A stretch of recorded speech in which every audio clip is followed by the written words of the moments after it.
गळा कासे पितांबर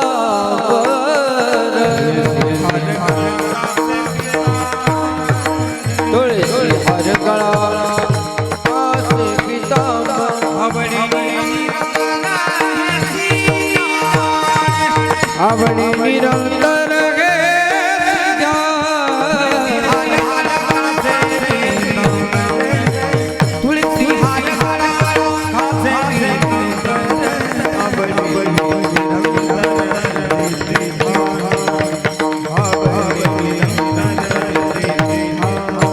तुळसी हर गळा कासे पितांबर आवडी निरंतर हिची जाण आवडी निरंतर हिची जाण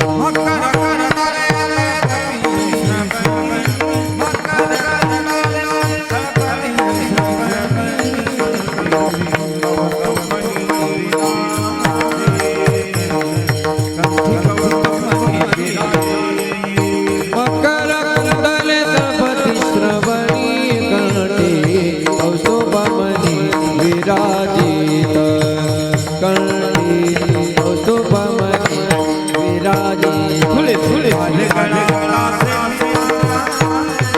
तुलसी हर गळा कासे पितांबर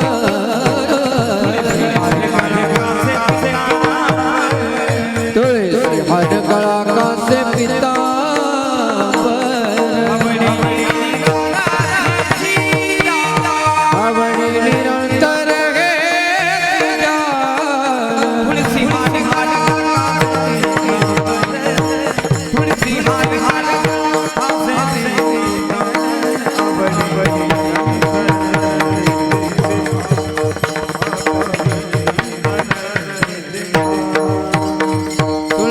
हर गळा कासे पितांबर आवडी निरंतर हिची जाण आवडी निरंतर हिची जाण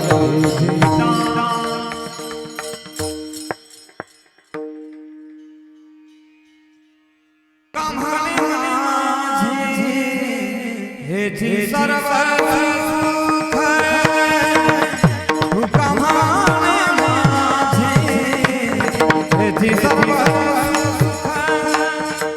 तुका म्हणे माझे हेची सर्व सुख तुका म्हणे माझे हेची सर्व सुख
आवडे निवारा हेची हार तुळसी हार कासे पितांबर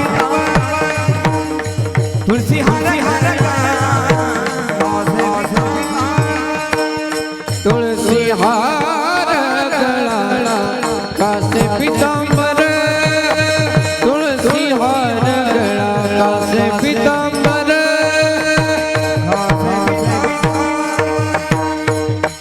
हरी विठो जय विठोबा रमा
कृष्ण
रूप पाहता लोचनी रूप पाहता लोचनी रूप पाहता लोचनी रूप पाहता लोचनी सुख झाले हो साजनी सुख झाले दोहा विठ्ठल वरवा दोहा माधव वरवा सुख झाले हो साजनी सुख झाले हो साजनी साजनी दोहा विठ्ठल वरवा वरवा दोहा विठ्ठल वरवा हा बहुत सुकृताची जोडी बहुत सुकृताची जोडी जोडी बहुत सुकृताची जोडी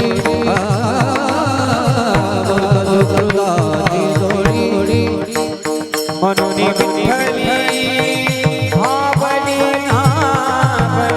म्हणून विठ्ठली आवडी आवडी आवडी तो हा विठ्ठल वरवा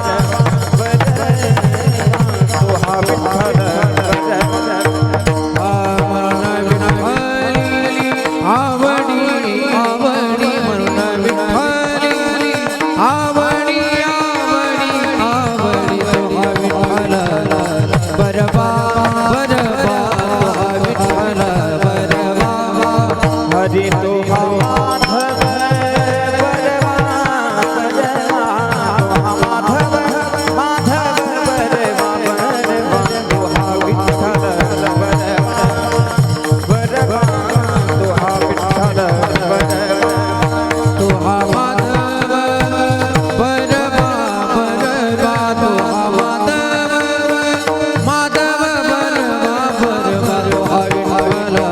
बरवा तू हा विठ्ठल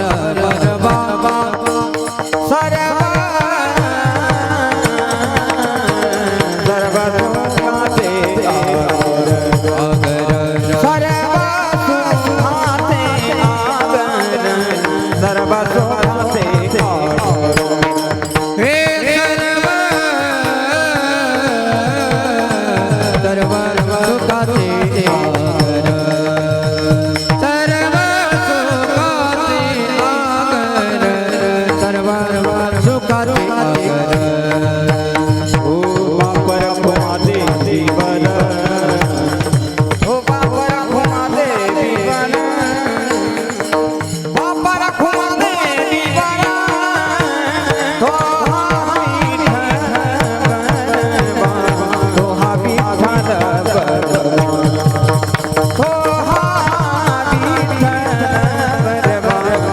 हा विठ्ठल बरवा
तुका म्हणे आलो सोसित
देहातम आगे प्रारब्ध अधीना देहातम आगे प्रारब्ध अधीना देहातम आगे प्रारब्ध अधीना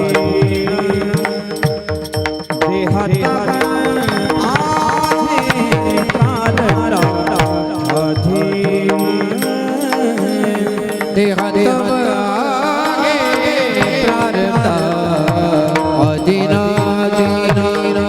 देहातम आगे प्रारब्ध अधीना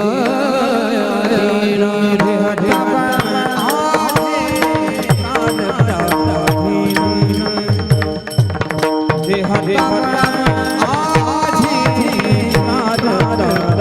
अधीना याचा मी कसीन वावार वावार वावार याचा मी कसीन वावार वावार वावार सर्व काळ तुझी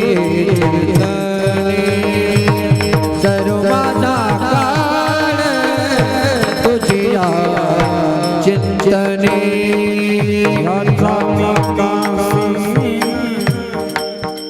बाबू भार बाबू भार बाबू भार याचा निवासी बाबू भार बाबू भार बाबू भार सर्व तुझी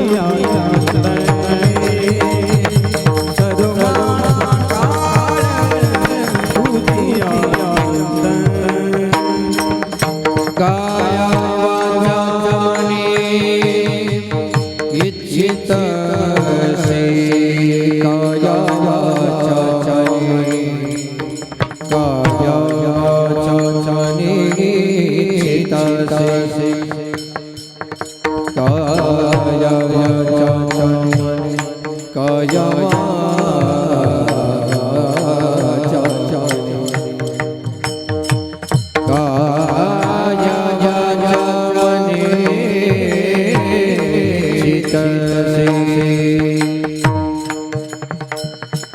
काया वाचा मने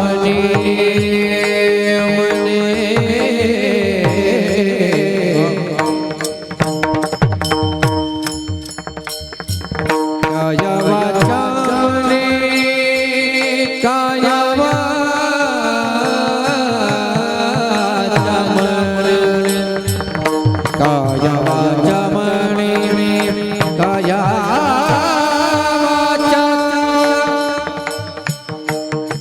काया वाचा मने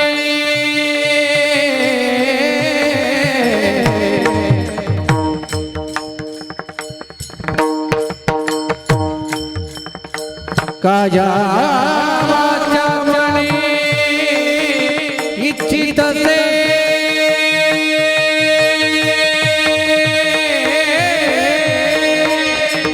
इच्छित से काया वाचा मने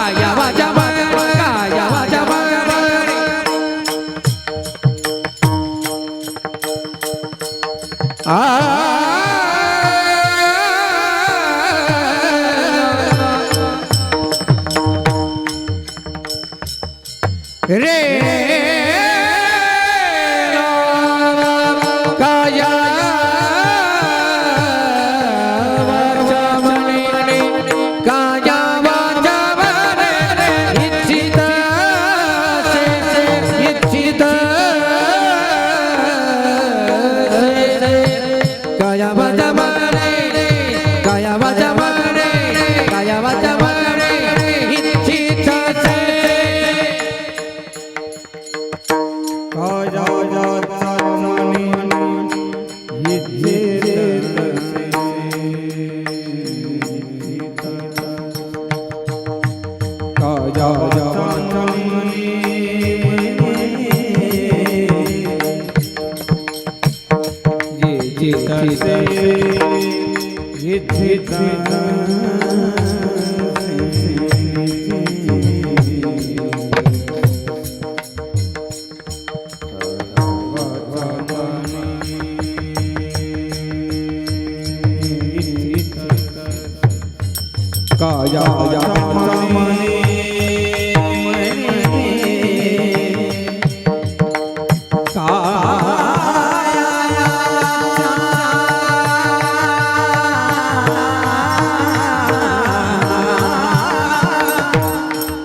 देह तव आहे प्रारब्धाधीन, देह तव आहे प्रारब्धाधीन, याचा मी काशी न वाहू भार. सर्व माझा काळ तुझी चिंतने, काया वाचा मने इच्छितसे. लाभतो ना दिसे याऊनी दुसरा, आणि कदा करायने जन्मे. सर्व माझा काळ तुझी चिंतने, काया वाचा मने इच्छितसे. तुका म्हणे आलो शोषित संकटे, मी माझे उखटे आहे देवा. सर्व माझा काळ तुझी चिंतने, काया वाचा मने इच्छितसे. विठ्ठल विठ्ठला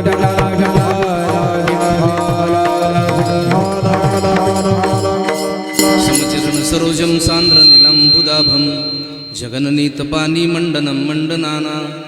तरुण तुलसी माला कंधरं कंजनेत्रं, सदैव धवलहासं विठ्ठलं चिंतयामि. पांडुरंगाकार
जीवधरार्थावतारं, कलाकांक तेजोधिकामोदिवक्त्रं.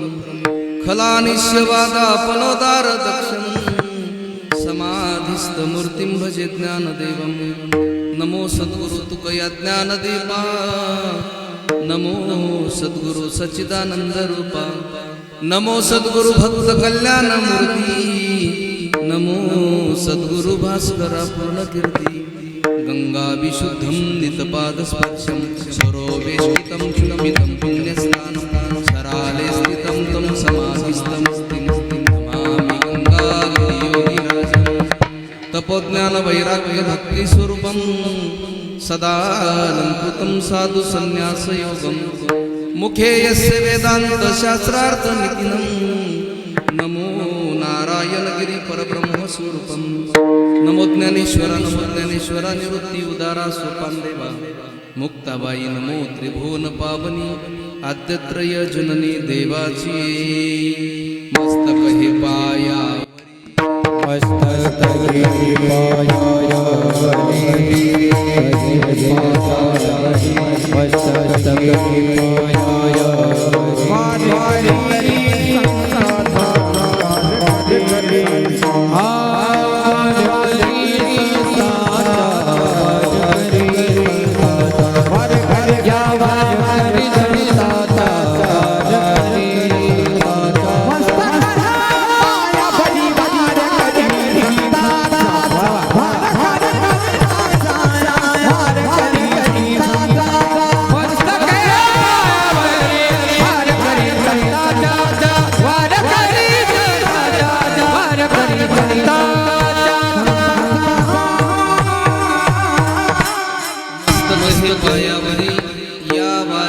संतांच्या.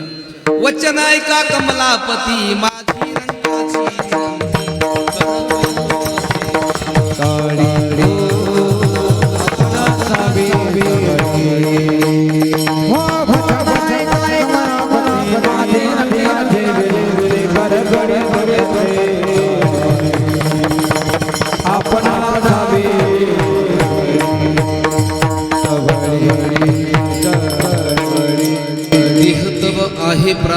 पराधीन याचा मी काशीन वाहू भार सरो माझा काळ तुझी चिंतने काया वाचा मने इच्छितसे अखिलकोट ब्रह्मांड नायक राजाधिराज पंढरीश पांडुरंग परमात्मा मुक्त कैवल्य तुझनिधी माऊली ज्ञानोबराया जगद्गुरु तुकोबराया आदिशक्ती मुक्ताई माता सद्गुरु गंगागिरीजी महाराज सद्गुरु नारायणगिरीजी महाराज माझे गुरुवरे स्वामी रामानंदगिरीजी महाराज महंत गुरुवरे रामगिरीजी महाराज यांच्या चरणी साष्टांग प्रणिपात करून प्रस्तुत प्राप्त प्रसंगी चिंतन रूपी सेवेकरता निवडलेला अभंग जगद्गुरु मराठी मनावर अधिराज्य करणारा जगविख्यात साधू इंद्रायणीच्या काठावर उठलेलं भक्तीचं वादळ मानवतेचा महान नंदादीप भागवत संप्रदायाच्या वटवृक्षाला लागलेलं एक गोंडस फळ आणि प्रगल्भ बुद्धिवंतांच्या बुद्धीला न उलगडणारा कोडं म्हणजे माझे जगद्गुरु तुकोबराया अभंग जगद्गुरु तुकोबरायांचा निवडलाय तुकोबराया अभंगामध्ये प्रतिपादन करतात का ध्येय तव आहे प्रारब्धा अधीन तुकोबराय म्हणतात हा ध्येय प्रारब्धाच्या अधीने कारण हा ध्येय एक ना एक दिवस जाणार आहे हाडामासाचा बनलेला हा ध्येय प्रारब्धाच्या अधीन आहे तुकोबराय म्हणतात हा ध्येय एक ना एक दिवस जाणार आहे मग हा ध्येय जाण्याच्या अगोदरचा काळ देवा तुझ्या भजनामध्ये गेला पाहिजे देवा तुझ्या चिंतनामध्ये गेला पाहिजे सर्व माझा काळ तुझी ये चिंतने काया वाचा मने इच्छित अशी तुकोबराय म्हणतात असं मला कायानं वाटतं वाचन वाटतंय तर देवा हा ध्येय जाण्याच्या अगोदरचा काळ तुझ्या भजनामध्ये गेला पाहिजे देवा तुझ्या चिंतनामध्ये गेला पाहिजे तुकोबराय असं प्रतिपादन करतात जगाच्या मालकाला विनंती करतात पण तुकोबराय भगवान परमात्म्याला म्हणतात देवा खरं सांगू का मला तरी वाटतं या जन्मामध्ये नामस्मरण सोडून दुसऱ्या कुठल्याही प्रकारचा लाभ मला दिसत नाही लाभ तो न दिसे यावनी दुसरा आणि दातारा येणे जन्मी कुठल्याही जन्मामध्ये हे नामस्मरण सोडून दुसरा कुठल्या प्रकारचा लाभ मला दिसत नाही पण तुकोबराय जगाच्या मालकाला म्हणतात देवा खरं सांगू का देवा एकच खंत मला वाटते का देवा आतापर्यंत कित्येक जन्माचं मी दुःख सहन करत आलोय कित्येक जन्माचं संकट भोगत आलोय त्या जन्मामध्ये मला तुझ्या नामस्मरणाचं महत्त्व कळालं नाही तुका म्हणे आलो शोषित संकटे मी माझे ओकटे आहे देवा विठ्ठल विठाला विठाला समोर जी बसणारे उभी राहिलेली मंडळी का प्लीज तुम्ही खाली बसून घ्या ते का डोंबाऱ्याचं खेळ नाही हो कीर्तनाची कुठंतरी मर्यादा असते ना कुठंतरी उभं राहायचं एक तासानं काय फरक पडणार आहे आपल्याला जिथं जागा हे समोर बसले सभामंडपात येऊन बसा ना खुळे परिवाराने मस्त तुम्हाला सभामंडप दिला बसण्याकरता दिला नव्ह तुम्ही जर बाहेर उभे राहणार असेल तिने मंडप टाकला नसता मध्ये येऊन बसा कीर्तनाची मर्यादा थोडीफार पाळत जा विठ्ठल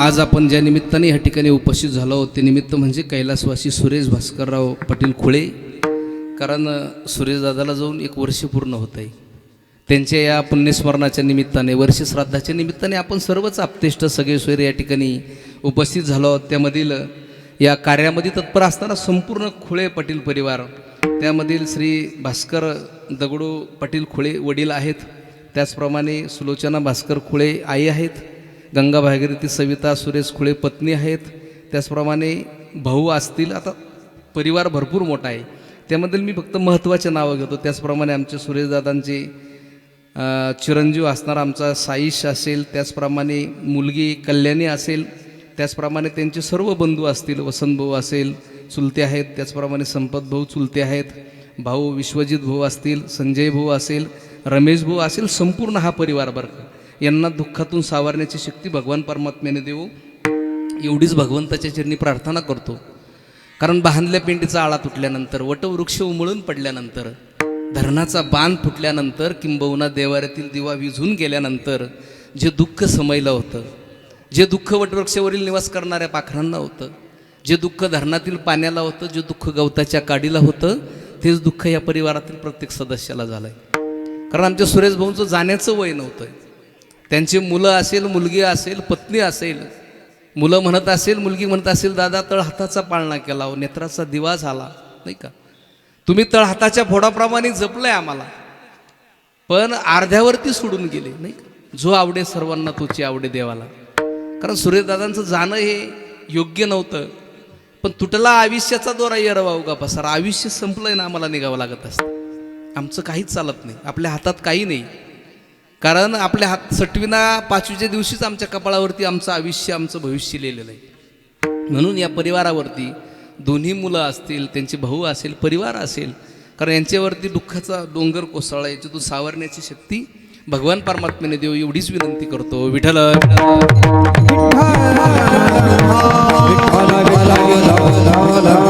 ज्यांच्यामुळं तुमचं सर्वांचं दर्शन झालं, आमचे रमेश भाऊ खोळे, त्यांचे बंधू आहेत, त्यांनी या कार्यक्रमाचा मला फोन केला. त्याचप्रमाणे समोर बसणारे आता सर्वच ज्येष्ठ श्रेष्ठ मंडळी, आमच्या गावाचं वैभव असणारे कुंजाजी पाटील भवरसुद्धा उपस्थित आहेत. त्याचप्रमाणे माता वर्ग असेल, पुरुष वर्ग असेल. आणि आज आपल्या ह्या कार्यक्रमाकरता, कारण महाराष्ट्रावरील एक नामवंत गायनाचार्य, कारण यूट्यूबवर आपण जर कधीही बघितलं तर हे गायनाचार्य दोन्ही तुम्हाला दिसत असतील. कारण आपल्या संगमनेर तालुक्याचं वैभव म्हणावं लागेल का ज्यांच्या संस्थेमध्ये तयार झाले. कारण महाराष्ट्रामध्ये अग्रगण्य संस्था ती म्हणजे सांदीपनी गुरुकुल. कारण आमचे गुरुबंधू असणारे ज्येष्ठ गुरुबंधू रामजी महाराज पवळ यांनी सुंदर अशी संस्था उभी केली. आणि त्या संस्थेचे खऱ्या अर्थाने हे छोटे छोटे रोपटाला लागलेले हे वटवृक्ष आहे. कारण सुंदर अशी मुलं या संस्थेमध्ये तयार झाले. त्याचप्रमाणे महाराष्ट्रातील नामवंत गायनाचार्य त्याच संस्थेमध्ये तयार झालेले आदरणीय शिवमजी महाराज बनकरसुद्धा उपस्थित आहेत. त्याचप्रमाणे युवा कीर्तनकार उत्कृष्ट गायनाचार्य नवनाथजी महाराज गीते ते सुद्धा आज उपस्थित आहेत. त्याचप्रमाणे ज्यांची सुंदर साऊंड सिस्टीम आहे त्यांनाही धन्यवाद देतो. समोर बसणारे मातावर्ग असेल आणि मृदंगावरती जे साथ करतात आमचे राहुलदादा तांबे, त्यांनाही धन्यवाद देतो. समोर बसणारे पुरुष वर्ग, माता वर्ग, सर्वांच्या चरणी नतमस्तक होतो आणि माझ्या कीर्तन सेवेकडे वळतोय. विठ्ठल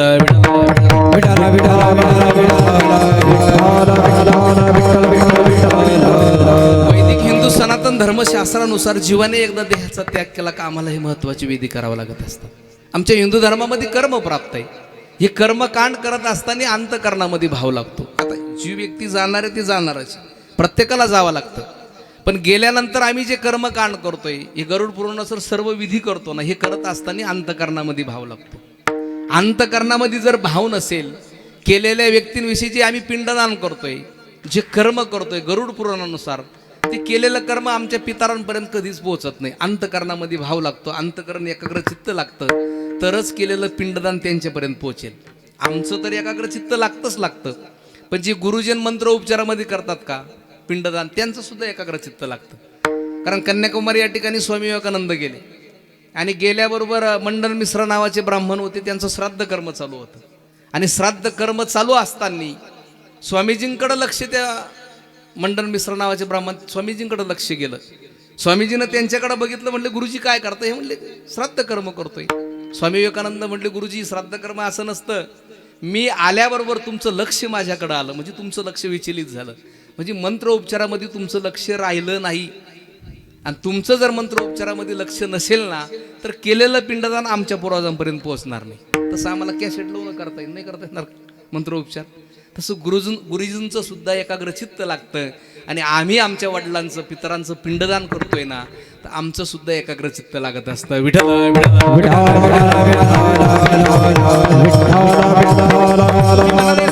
का करायचं भाऊ? आपण करत असतो गरुड पुराणानुसार, आमच्या संत महात्म्यांनी सांगितलं म्हणून आम्हाला करायचंय. आमचे भगवान श्रीरामचंद्र प्रभूंनी वनवासामध्ये असताना आपल्या वडिलांचं पिंडदान केलं होतं म्हणून आम्ही करणारे. आमच्या धर्मशास्त्रांनी सांगितलं म्हणून आम्हाला करायचंय, नाही का? पहिलं आम्ही जीवाने एकदा देहाचा त्याग केला का घरामध्ये 7 प्रकारचे श्राद्ध करत असतो. पहिलं श्राद्ध केलं जातंय अमान्य नावाचं श्राद्ध, ते 20व्या ठिकाणी केलं जातंय. त्यानंतर हस्ती संचयन श्राद्ध, केसपुराक श्राद्ध, नाभीपुराक श्राद्ध, हृदयपुराक श्राद्ध, ब्रह्मवेद नावाचं श्राद्ध करत असतोय. त्याच्यानंतर हस्ती संचयन श्राद्ध केलं जातंय. कोडू घास काढणे त्याला एक आम्ही श्राद्ध म्हटलेलं आहे. असे 7 प्रकारचे श्राद्ध करतो. त्याच्यानंतर 10 क्रिया विधीच्या वेळेस आम्ही म्हणत असतो तिळ घ्यायला जायचंय. तिळ काय हो? त्याचं तिळ त्याचं प्रतीक मानलेलं आहे. पण तिळाबरोबर आमच्या जवळ असणारं पुण्य जी व्यक्ती गेली ना, तिला समर्पित करायचं असतं. म्हणजे तिळ घेत असताना भगवंताला म्हणायचं, देवा माझ्या जवळचं तिळभर पुण्य हे व्यक्तीला मी समर्पित करतो. तिळ तिळ पुण्य साचा पडी. आणि ते तिळाचं पुण्य असेल त्या व्यक्तीला भगवंताच्या दरबारामध्ये काम येत असतं. याच्यानंतर येतो 13वा, नाही का? 10 क्रिया विधी हा विधी आहे. याच्यामध्ये बदल आम्हाला करता येतो अडचणीनुसार. पण 13व्यामध्ये बदल करता येत नाही. 13वा हे शास्त्र आहे. शास्त्रात आम्ही जगात कुठेही जरी गेलो ना, त्याच्यात बदल करता येत नाही. मग आम्ही 10 क्रियाविधीनंतर 13वा करत असतो. 13वा का करायचं हो? आमच्या हिंदू धर्मामध्ये आमच्यावरती 16 संस्कार केले जातात. पहिला संस्कार आहे गर्भधान नावाचा, पुंसवन नावाचा, क्रिया नावाचा, अनुलोमन नावाचा. आणि श्रीमंत नयन नावाचा संस्कार केला जातोय. हे 5 संस्कार लेकरू गर्भात असताना केले जातात. हिंदू धर्मामध्ये एवढी गोड पद्धती, त्या गर्भावरती संस्कार केले जातात. त्याच्यानंतर उपनयन संस्कार, लेकरू जन्माला आल्यानंतर जातकर्म संस्कार, विद्या आरंभ नावाचा, शिक्षा आरंभ नावाचा, अन्नप्राशन नावाचा, वर्धापन दिन, मुंडन संस्कार केला जातोय. त्याच्यानंतर विवाह संस्कार प्रत्येकाचा होत असतोय. आणि शेवटचा जो संस्कार केला जातो अंत्येष्टित क्रिया, ती स्मशानामध्ये प्रत्येक व्यक्तीची होत असते. फक्त हे 16 संस्कार आम्ही मानतो नाही का, पण 16चे 16 संस्कार आम्ही करत नाही हो. आम्ही फक्त 3 करत असतो. एक नामकरण, एक विवाह आणि एक शेवटचा अंत्येष्टित क्रिया. फक्त आम्ही 3 गृहीत धरलेले आहे. मग 16 मधून 3 गेले, खाली किती राहिले? 13. म्हणून तो केला जातो 13वा. राहिलेल्या 13 संस्काराचं पठण गुरुजन 13व्याच्या वेळेस पूर्ण करतात. आणि एकदा का 13वा झाला, आत्म्याचा मार्गक्रमण सुरू होतो. घरामध्ये दिवा लावलेला असतो 13 दिवस. का लावायचा? तर तो आत्मा घरामध्ये दिव्याच्या स्वरूपामध्ये 13 दिवस स्थित असतो त्या घरामध्ये. आणि एकदा 13वा झाला का आत्म्याचा मार्गक्रमण सुरू होतो. आधुनिक लोकांना थोडं जड जाईन ऐकायला, नाही जाता येते, पण मी माझ्या मनचं सांगत नाही, गरुड पुराणानुसार तुम्हाला सांगतोय. आणि एकदा आत्म्याचा मार्गक्रमण सुरू झाला का आत्मा वर्ष श्राद्धाच्या दिवशी भगवंताच्या दरबारामध्ये पोहोचतोय. मग ह्या वर्षभरामध्ये ते व्यक्तीच्या नावानं आम्ही ज्ञानदान केलेलं असेल, अन्नदान असेल, कुठली वस्तुदान असेल. ज्ञानदान कशाला म्हणायचं? हे कीर्तन भजन, याला ज्ञानदान म्हणायचं. भजन म्हणजे नामस्मरणाचं पुण्य मिळत असतं. कीर्तन म्हणलं का ज्ञानदानाचं पुण्य त्या व्यक्तीला मिळत असतं. त्याच्या स्मरणार्थ कुठल्याही प्रकारचं दान करा तुम्ही वर्षभरामध्ये, त्या दानाचं पुण्य भगवंताच्या दरबारामध्ये त्या व्यक्तीला कामा येत असतं. आणि वर्ष श्राद्धाच्या दिवशी तिथं एकदा आत्मा गेला की चित्रगुप्त नावाचा वकील असतो. आम्ही आयुष्यभर केलेल्या कर्माची फाईल भगवंताच्या समोर ठेवतो. मग आम्ही किती जणांची बांध कोरले असतील नाही का, किती जणांचं वाटोळं केलं असेल नाही का. कीर्तनात जवळ जाऊन पण कीर्तनात जाऊन बसत नसेल, मग सगळे याचा लेखाजोखा होतो. तो सोडित नाही. आपलं प्रत्येक सेकंद टिपलेला असतो. आणि त्या दिवशी भगवान परमात्मा ठरवतो आम्हाला नरकाला पाठवायचं, पुनर्जन्म द्यायचा, भगवंताच्या चरणाजवळ जागा द्यायची. म्हणून जीवन जगत असताना कर्म चांगले करा आणि त्या भगवंताचं भजन करा. दुसरं आपल्याबरोबर काही येणार नाही. विठ्ठल या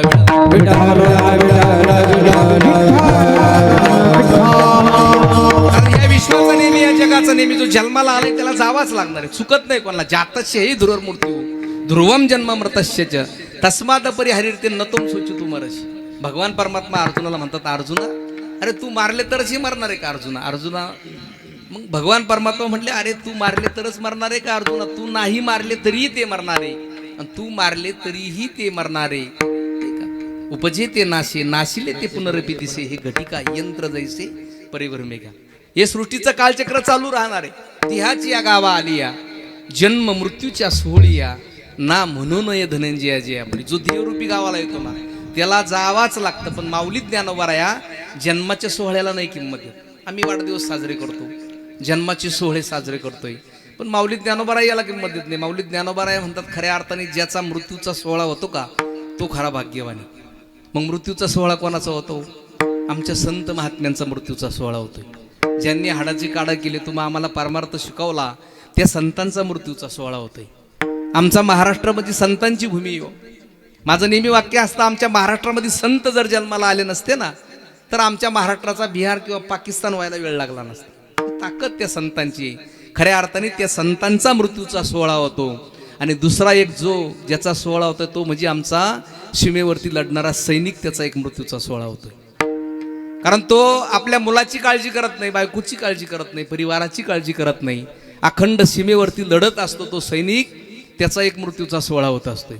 कारण याच परिवारातील आमच्या सुरेश भाऊंचे बंधू, मला वाटतं छोटे बंधू आहे ना, ते आर्मीमध्ये आहेत, देशसेवेमध्ये आहेत. खऱ्या अर्थाने साधं भाग्य नाही या परिवाराचं. म्हणून देशसेवेमध्ये असलं पाहिजे, समाजसेवेमध्ये माणसाने असलं पाहिजे. आणि देशसेवा कोणाच्याही प्रारब्धामध्ये नसते हो. देशसेवा म्हणजे धर्माची सेवा आहे, समाजाची सेवा आहे. ती सीमेवरती तिथं लढत आहे, म्हणून आज आम्ही व्यवस्थित आहे इथं नाही का. म्हणून आज आम्ही व्यवस्थित कीर्तन करतोय. खऱ्या अर्थाने तो सैनिक जो आहे माऊली ज्ञानोबा आहे म्हणतात, त्याचा एक मृत्यूचा सोहळा होत असतोय. विठाला विठाला विठाला विठाला विठाला.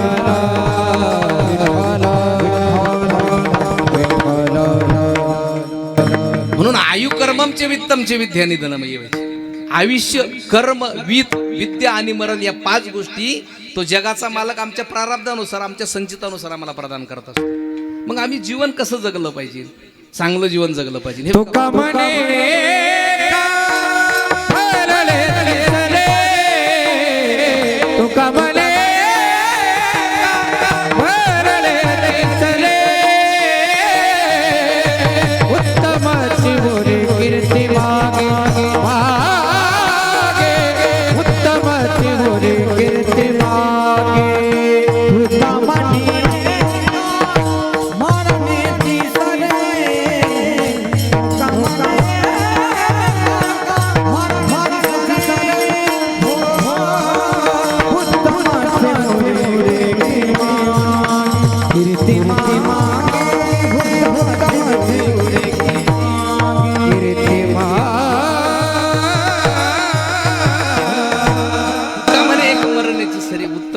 कीर्ती मागे. माणसाची फक्त कीर्ती मागा राहणार आहे आणि केलेले चांगले कर्म आमच्या बरोबर येणार आहे, एवढं लक्षात ठेवा. बायको फक्त दरवाजापर्यंत असते, समाज हा स्मशानापर्यंत असतो, मुलगा हा अग्नी दान देण्यापर्यंत असतो. आमच्याबरोबर फक्त केलेले कर्मच येत असतात, दुसरं काही येत नाही, एवढं लक्षात ठेवा. बोलायच्या अगोदर विचार करायला शिकलं पाहिजे, लिहायच्या अगोदर वाचायला शिकलं पाहिजे, हार मानण्याच्या अगोदर प्रयत्न करायला शिकले पाहिजे, खर्च करण्याच्या अगोदर कमवायला शिकलं पाहिजे, मरायच्या अगोदर जगायला शिकलं पाहिजे. आणि जीवनात इतक्याही चुका नाही केल्या पाहिजे का पेन्सिलच्या अगोदर ते कुठरभर संपून जाईल. जीवन असं जगलं पाहिजे. आपण बसलो तर आपल्याबरोबर 4 जण बसले पाहिजे, आपण उठलो तर आपल्याबरोबर 4 जण उठले पाहिजे, असं जीवन जगा ना. पण जीवनामध्ये कर्म चांगले करा. हे बघा, ज्याला दुःखाची जाणीव असते ना त्याला सुखाचीही किंमत असते. आपण जे दिवस काढले तिची नेहमी माणसांना जाणीव ठेवली पाहिजे. सुंदर चेहरा म्हातारा होतोय, बलाढ्य शरीर गळून पडतं, सत्ता संपत्ती पद अधिकार हे सुद्धा एक दिवस काळाच्या ओघात निघून जाणार आहे. खाली राहणारे तो फक्त आपण केलेला परमार्थ आणि केलेले चांगले कर्मच आमच्या बरोबर येणार आहे, दुसरं काही येणार नाही. मग ते नचले कागे, मग नचले काजी, सत्ता संपदा रागील ठाईचे ठाये, सत्ता संपदा रागील ठाईचे ठाजी, पुढे संगीत जागील वागे, पुढे संगीत जागील माझी. तुका म्हणे दैयवा, तुका म्हणे दैयवा, हे बघते नचले काय, सत्ता संपदा रागील ठाईचे ठाये, पुढे संगीत जागील वागे, तुका म्हणे दैयवा. मग तेथे नसले काय, आमच्या बरोबर काहीच येणार नाही. आम्हाला एक ना एक दिवस जावाच लागणार आहे, म्हणून चांगलं जीवन जगावं. कारण ज्याला समाजामध्ये गरज असेल त्याला मदत करा. चांगलं व्यक्तिमत्व जन्म घेत नसतं, ते निर्माण करावं लागत असतं. आपल्यासोबत दुसऱ्याचंही भलं व्हावा अशी ज्याची मानसिकता असते ना त्यांना आयुष्यात काही कमी पडत नाही. धर्माची गद्दारी, कार्यात बेईमानी, वागण्यात लाचारी आणि जी माणसं बोलण्यात लबाडी करतात ते आयुष्यात सुखी होत नाही. म्हणून चांगलं जीवन जगा ना. आम्ही परमार्थ करतोय, जीवन जगत असतो, दुसऱ्याचं सुद्धा कधी कधी वाटोळं करू नका. कारण जो इतरांचा वाईट करतो ना तो स्वतःला वाचवण्यात कमी पडतो, जो दुसऱ्याचं चांगलं करतो ना तो स्वतः कधी संपत नाही. दुसऱ्याची वाट लावण्यापेक्षा आपण चांगल्या वाटेला लागा, दुसऱ्याला वाट दाखवण्यापेक्षा वाट दाखवण्याचं कार्य करा. माणसाचा दर्जा श्रीमंतीवरून ठरत नसतो, विचारावरून ठरत असतो. चांगला माणूस बना, शेवटी हिशोब धर्माचा नाही कर्माचा होतो असतो, एवढं लक्षात ठेवा. आम्ही काय कर्म केले भगवंत आम्हाला पहिल्यांदा विचारणार. चांगलं जीवन जगा. जो इतरांचा वाईट करतो स्वतःला वाचवण्यात कमी पडतो. मातावर्ग, रामायणामधली कैकेयी आठवा बरं, काय साध्य केलं हो कैकेयी. भगवान श्रीरामचंद्र प्रभूंना वनवासाला पाठवलं, शेवटी वाटोळं कोणाचं झालं, कैकेयीलाच वैधव्य आलं. ती कैकेयी एवढी बदनाम झाली, आजही आपल्या मुलीचं नाव कोणी कैकेयी ठेवत नाही. का? जो इतरांचं वाईट करतो ना स्वतःला वाचवण्यात कमी पडतो. चांगलं जीवन जगा. कारण समाज काय म्हणेल याच्याकडे लक्ष देऊ नका. आपल्याला परमार्थ करायचे, जीवन जगायचंय ना, मग लोकांचा विचार करू नका. आपला आपला परमार्थ, आपलं चिंतन करत राहा. कारण समाज असा आहे, समाजामध्ये काही माणसं सांभाळावं लागतात, काही माणसांपासून सांभाळून राहावं लागत नाही. आंधळ्याला आरशाची आणि बहिऱ्याला संगीताची काहीच किंमत नसते. त्याचप्रमाणे विश्वासघातकी माणसाला चांगल्या माणसाची काहीही किंमत नसते. समाज असा एक पिरू विकत घेतो आणि गोडे का विचारतात, खाताने मीठ मिरची लावून खातात, ही समाजाची रीत. समाज असा आहे, मेलेल्या माणसाला खांदा देणं पुण्य समजतात, मेलेल्या माणसाला खांदा देणं पुण्य समजतात. पण नियतीशी हातबल झालेल्या जिवंत माणसाला आधार देताना आम्ही 10 वेळेस विचार करतो. ही जगाची परिस्थिती. म्हणून लोक काय म्हणतील याचा विचार करू नका. लोक काय म्हणतील हा जर विचार आमच्या जीवनात मनात जर आला ना, माणूस कधीच प्रगती करू शकत नाही. लोक काय म्हणतील याचं आपलं आपलं परमार्थ आपलं आपलं चिंतन करत राहा. आम्हाला जर संसार मोठा करायचा असेल ना, तर आम्हाला 1-1 रुपया जमा करावा लागत असतो, तेवढा काळ जाऊन द्यावा लागत असतो, तेव्हा संसार मोठा होतो. परमार्थ त्याच्याही पेक्षा अवघड आहे. आपल्याला वाटत असेल परमार्थ सोपा, एवढा सोपा नाही. आम्हाला दररोज चिंतन करून करून पहिल्यांदा संतांची भेट होणार आहे, मग जगाच्या मालकाची. पहिल्यांदा संतांची भेट घ्यावी लागणार, कारण परमार्थ करत असताना हळूहळू आम्हाला तिथपर्यंत जावं लागेल. माऊली ज्ञानोबराय म्हणतात, हळूहळू ढाळे ढाळे केतुलेने एके वेळे त्या मार्गीची निबळे निश्चिंत टाकली. आम्हाला आमच्या ध्येयापर्यंत जायचं ना, पण तिथपर्यंत जाण्यासाठी आम्हाला हळूहळू तिथपर्यंत जावं लागणार आहे. कासवाच्या गतीनं का होईना रोज थोडी थोडी प्रगती करा. खूप ससे येतील आडवे, बस त्यांना हरवण्याची हिंमत ठेवा. तुमच्यावर भुकणाऱ्या प्रत्येक कुत्र्याला थांबून दगड मारण्यापेक्षा बिस्किट जवळ बाळगान पुढे चालत राहा ना. तुम्हाला जर तुमची श्रीमंती मोजायची असेल ना, तर नोटा मोजू नका. कदाचित डोळ्यात जर अश्रू आले ना, ते अश्रू पुसायला किती जण धावून येतात तेवढे पहिले मोजा. विठ्ठल विठ्ठल विठ्ठल चांगलं जीवन जगा, कर्म चांगले आपल्यावर, कर्म आयु कर्मचे वित्तमचे. कारण कर्म आमच्या बरोबर येणारे, कर्म कोणालाही चुकत नाही, कर्म भोगावंच लागत असतात. आणि तेच दुसरे नाही, कर्म आम्ही जे करू ना तेच आम्हाला भोगावं लागणार आहे. दुसरे कर्म आपल्याला भोगावं लागतं, पण तेच भोगावं लागत असतात. भीष्माचार्य शिरपंजिरी पडली, 122 बाण त्यांच्या शरीरामध्ये शिरले आणि भगवान परमात्मा जवळ आले. आल्याबरोबर भीष्माचार्य जगाच्या मालकाला विचारतात, भगवंता सांगा ना देवा, माझ्या आयुष्यामध्ये मी कसं जीवन जगलोय देवा. माझ्या राज्याचा त्याग केला देवा, मी आयुष्यभर देवा लग्न नाही केलं देवा, तरी मला असं मरण देवा. माझ्या शरीरामध्ये देवा 122 बाण शिरले देवा, कसं मला असं मरण आलं देवा सांगा ना. आणि मग भगवान परमात्म्याने भीष्माचार्यांना मागच्या जन्मामधला चित्रपट समोर दाखवला. म्हणले बघा, मागच्या जन्मामध्ये तुम्ही एक राजकुमार होता, पण रस्त्याने चालत असताना एका सरड्याला बाण मारला, त्याला बाणाच्या टोकावरती घेतलं आणि निवडुंगचं जे झाड असतं का त्याच्यावरती फेकलं. त्याच्या शरीरामध्ये कित्येक काटे शिरले असेल, किंबहुना 122 काटे त्याच्या शरीरामध्ये शिरले असेल. ते कर्म तुम्ही आज भोगतायत. विठ्ठल विठ्ठल विठ्ठल उपजले मेरे ऐसे की हो, उपजले मेरे ऐसे की, ऐसे की उपजले मेरे ऐसे की हो, उपजले मेरे ऐसे की. गेले कर्मधारे त्याची भोगाले, गेले कर्मधारे त्याची भोगाले, गेले कर्मधारे त्याची भोगाले, गेले कर्मधारे त्याची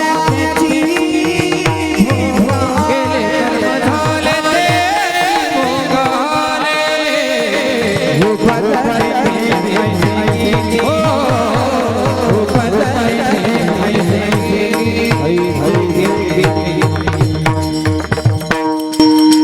केले कर्म झाले त्याची भोग आली. कारण जे कर्म आम्ही करू तेच आम्हाला भोगावं लागणार आहे. साधू संतांना सुद्धा कर्म चुकत नाही, साधू संतांना सुद्धा कर्म चुकले नाही. जगाचा बाप जरी समोर असला ना, तरी आम्हाला कर्म भोगावंच लागणार. उल्केश्वर या ठिकाणी शरभंग नावाचे ऋषी, त्यांना शरीरामधून पूर्ण रगत पिती होती, रक्त व्हायचं पुवायचं शरीरामधून, पण अधिकार एवढा मोठा होता शरभंग ऋषींचा, जगाचा मालक भगवान श्रीरामचंद्र प्रभू दर्शना करता यायचे. एक दिवस भगवान श्रीरामचंद्र प्रभूंनी त्यांचं दर्शन घेतलं आणि त्यांच्याबरोबर गप्पा मारत बसले. लक्ष्मणजी बरोबर होते.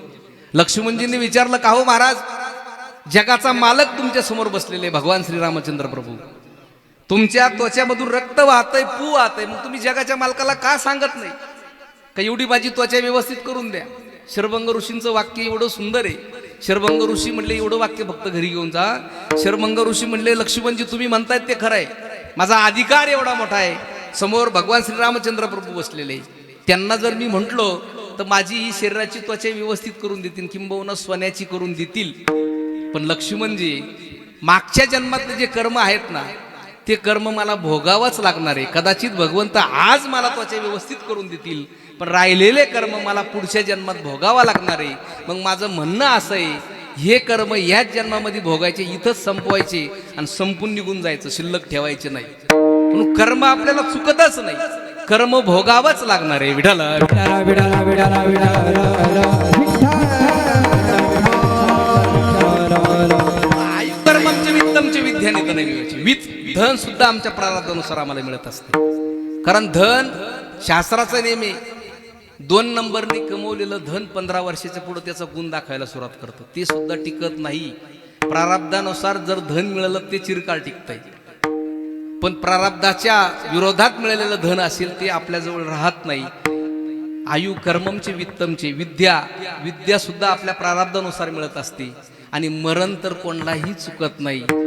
लल्लाटीचे लेले नामुडे काही केले. सटवीनं आपल्या कपाळावरती 5वीच्या दिवशीच टाकून ठेवलेला आहे. त्याच दिवशी आपल्याला जावं लागेल. आमचं आयुष्य आणि आमचं भविष्य सटवीनं आम्हाला 5वीच्या दिवशीच लिहून ठेवलेलं आहे. मग तुम्ही म्हणाल कसं लिहिलं आहे? मागच्या जन्माच्या कर्मानुसार लिहिलं असतं.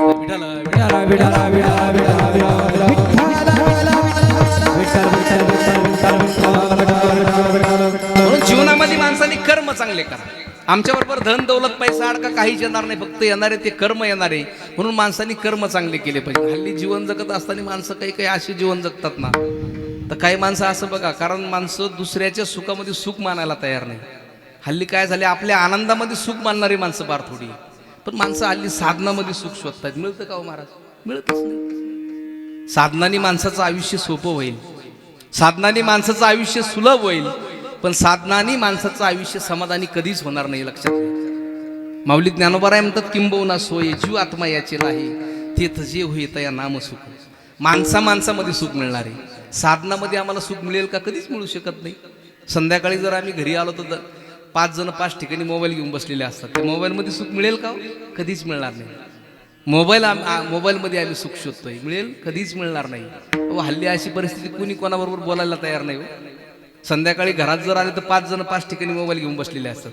पत्नीच्या हातामध्ये वेगळा मोबाईल, मुलाच्या हातात, बापाच्या हातात, मुलीच्या हातामध्ये. कोणी कोणाबरोबर संवाद साधायला तयार नाही.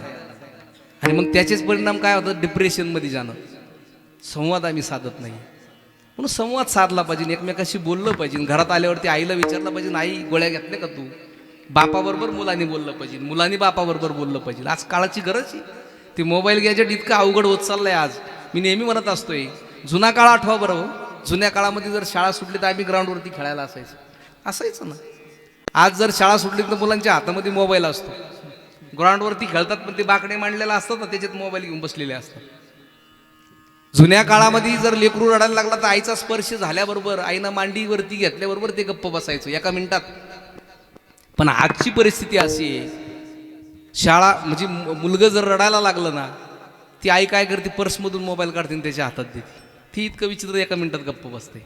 मला हे म्हणायचं आहे, विज्ञान तंत्रज्ञानाचा विजय होतो का आमच्या मातृत्वाचा पराजय होतो, हे आज आम्हाला ठरवायची वेळ आली ना. आमची आई आमच्यापासून लांब जाते, आमचा बाप आमच्यापासून लांब चाललाय, हे कधी आम्ही बघत नाही. आठवा बरं, को मी 4-4 दिवस जुने एखाद्या पाहुण्याकडे राहिलोय, आठवतं का कोणाला? आजच्या काळामध्ये जुना काळ आठव, 4-4 दिवस माणसं असायची. संध्याकाळी बसली म्हणजे त्या गप्पा गोष्टी असायच्या. त्याच्यातून एखाद्यावरती काही संकट असेल तर त्या संकटाचं निरसन व्हायचंय. आज कोणाकडे वेळ नाही. आम्हाला श्राद्धाला यायला सुद्धा वेळ नाहीये, नाही का? आम्ही टायमिंगला येतोय 11:30-12 वाजता. आमच्याकडं अजिबात वेळ नाही. जुना काळ आठवा, अंत्यविधीला जरी गेलो तर आम्ही ते मोबाईलमध्ये बघत असतोय, कधी उरकतं इकडे एकदा. समोर गेलाय त्याची चिंताच नसती. मरण एवढं स्वस्त झालं ना, एवढं सोपं झालं ना महाराज, त्याची चिंताच कोणाला वाटत नाही.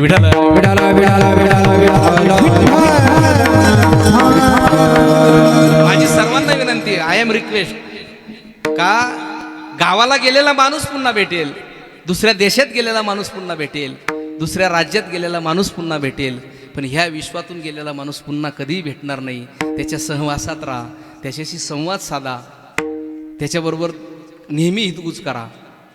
कारण चांगलं जीवन माणसाने जगलं पाहिजे. आपले हात दुसऱ्यासाठी मदतीला सरसावले पाहिजे, दुसऱ्यासाठी आम्ही धावून गेलो पाहिजे, दुसऱ्याकरता कामं आलो पाहिजे. आणि आपल्या जीवनातील हे जर थांबलं ना, दुसऱ्याला मदत करणं थांबलंय, दुसऱ्यासाठी धावणं थांबलंय, त्या दिवशी समजायचं का आपण माणूस राहिलो नाही, आपण यंत्र तयार झालोय, माणूस नाहीये. चांगलं जीवन जगा ना.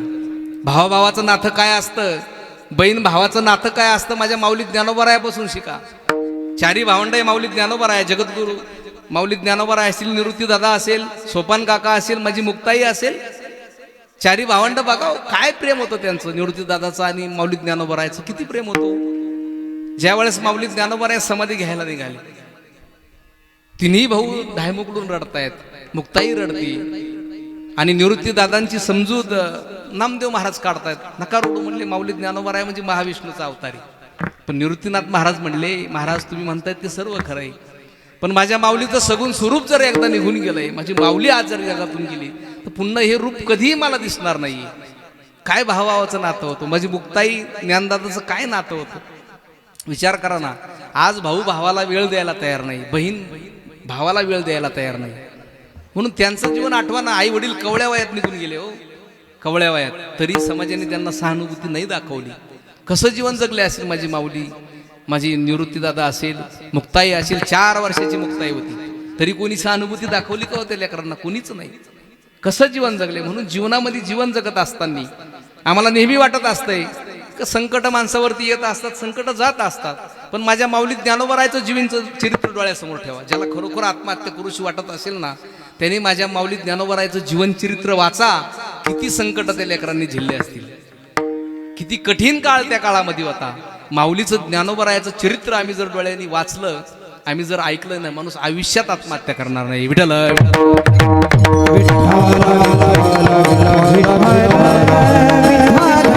माझे जगद्गुरु तुकोबा राय म्हणतात, आयु कर्ममचे वित्तमचे विद्येने धन. या 5 गोष्टी आमच्या प्रारब्धानुसार, आमच्या संचितानुसार आम्हाला मिळत असतात. तसं अन्न मान धन येतो प्रारब्ध आधीने.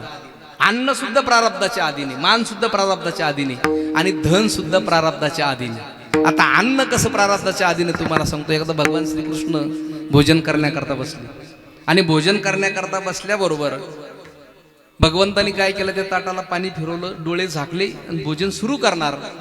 तेवढ्यात रुक्मिणी आईसाहेबांनी विचारलं, म्हणले देवा, या विश्वामधला प्रत्येक जीव भोजन करण्याच्या अगोदर तुमचं ध्यान केल्याशिवाय भोजन करण्याकरता बसत नाही, मग तुम्ही कोणाचं ध्यान करता? म्हणले भगवान परमात्मा म्हणले, अगं रुक्मिणी, या सृष्टीमधल्या प्रत्येक जीवाने भोजन केलं का नाही ते मी डोळे झाकून एकदा बघतोय, आणि मी भोजन करण्याच्या अगोदर या सृष्टीमधला एकही जीव उपवाशी राहत नाही, मगच मी भोजन करण्याकरता बसतो. रुक्मिणी असे म्हणले, देवा काय खोटं बोलता, तुम्ही इथं डोळे झाकता, त्यांना कसं काय तिकडे मिळतंय? दुसऱ्या दिवशी रुक्मिणी आईसाहेबांनी काय केलं, छोटीशी मुंगी पकडली, एका डबीमध्ये टाकली, त्या डबीचं झाकण लावून घेतलं आणि ती डबी आपल्या कपाटामध्ये ठेवून दिली. दुसऱ्या दिवशी भगवान परमात्मा भोजन करण्याकरता आले, भगवंतांनी डोळे झाकले, भोजन सुरू करणार. तेवढ्यात रुक्मिणी आईसाहेबांनी हात धरला, देवा थांबा म्हणले, थांबा.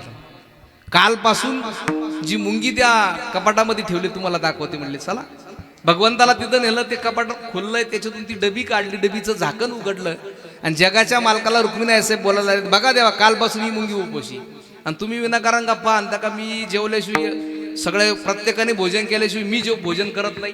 बघा म्हटले, कालपासून उपयोगी, तुमच्या डोळ्याने बघा, उपोशी कालपासून.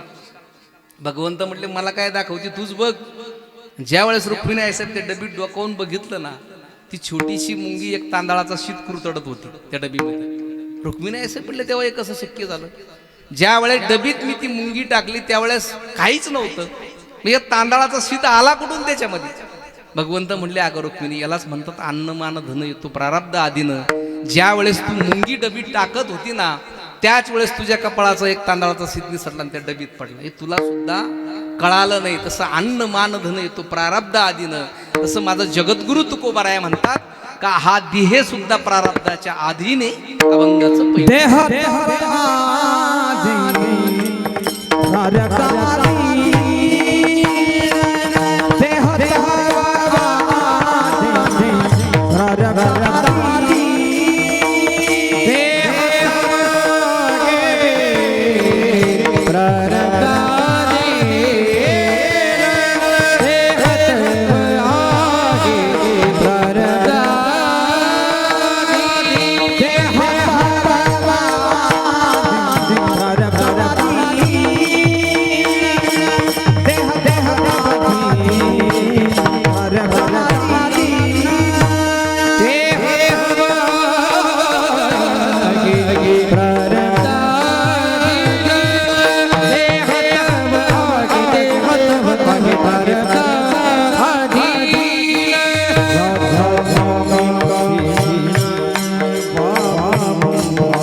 आहे प्रारब्ध अधीन याचा मी काशी न वाहू भार. तुकोबाराय म्हणतात हा देह प्रारब्धाच्या अधीन, हा देह हाडामासाचा बनलेला, एक ना एक दिवस जाणाराची. श्रीमद भागवत कथेमध्ये आत्मदेव ब्राह्मणाला आपला मुलगा गोकर्ण नावाचा मुलगा उपदेश करतो. म्हणले बाबा काय बसले या संसाराला धरून, हा देह एक ना एक दिवस जाणार आहे. म्हणले बाबा जा तीर्थयात्रा करा म्हणले. कारण ज्यावेळेस मुलगा होत नव्हता त्यावेळेसही तुम्ही दुःखी होता, त्यावेळेसही तुम्ही कष्टी होता, पण आज जगाच्या मालकाने तुम्हाला मुलगा दिला, तोही व्यसनाधीन झालाय, आजही दुःखी आहात. काय बसले म्हणले संसाराला धरून. देहस्थितम मासरुधिरे अभिमतं त्वजात्वं जाया सुता दिसु सदा ममतं विमोचम पश्यामीशं जगधिदं क्षणभंगनिष्ठं वैराग्यरागरसिको भवभक्तिनिष्ठं. देहस्थितम मासु, हा देह हाडामासाचा बनलेला आहे. म्हटले बाबा याला काय धरून बसले, जा तीर्थयात्रा करा. म्हणून हा देह जाणार आहे. आयुष्य संपलं का आम्हाला निघावं लागणार. जोपर्यंत आमचं आयुष्य आहे ना तोपर्यंत आपल्याला कोणीच मारू शकत नाही, पण एकदा आयुष्य संपलं ना मग आम्हाला निघावं लागतं. मग आम्ही कितीही म्हणलो ना माझ्याकडे एवढी प्रॉपर्टी, एवढं धन, एवढं दौलत, नाही. घरचे 4 जरी डॉक्टर असले तरी कोणी वाचू शकत नाही आपल्याला. आम्हाला निघावाच लागणार आहे. डॉक्टर नीतू मांडके प्रत्येकाला माहिती आहे, कारण जगामधले नंबर 1चे हृदयरोग सर्जन डॉक्टर होते डॉक्टर नीतू मांडके. हिंदू हृदय सम्राट बाळासाहेब ठाकरेंची बायपास सर्जरी त्यांनी केली होती. म्हणजे हृदयामधले तज्ज्ञ होते. आणि कसे गेले माहिती का, त्यांनाच हृदयविकाराचा झटका आला. हृदयविकाराचा झटका आला, आजूबाजूला असणारे डॉक्टर होते, त्या डॉक्टरना सांगितलं मला अमक्या अमक्या नावाचं इंजेक्शन भरा, मी ते इंजेक्शन मला दिल्यावर मी वाचेल. पण ते इंजेक्शन भरूपर्यंत इकडे देह निघून गेला होता. खेळतो येण्याची खेळावा, जगाचा मालक. एकदा आयुष्य संपलं ना मग आम्हाला कोणीच वाचू शकत नाही. मरण हे अटळ सत्य आहे, जावाच लागणार आहे. जीवनामध्ये माफी मागून छोटं व्हा, पण खोटं बोलून जीवनात कधी मोठं होऊ नका. अमाप धन कमवलं म्हणजे माणूस खरा धनवान आहे असं नाहीये. खरा धनवान तोच असतो ज्याच्याकडे चांगले विचार आहे, नेक व्यवहार आहे, चांगले संस्कार आहे, तोच खरा धनवान असतो. दुसऱ्याला देण्याकरता आमच्याकडे काही नसलं तरी चालेल, पण दुसऱ्याला आम्हाला सन्मान देता आला पाहिजे. विठाल विठाल विठाल विठाल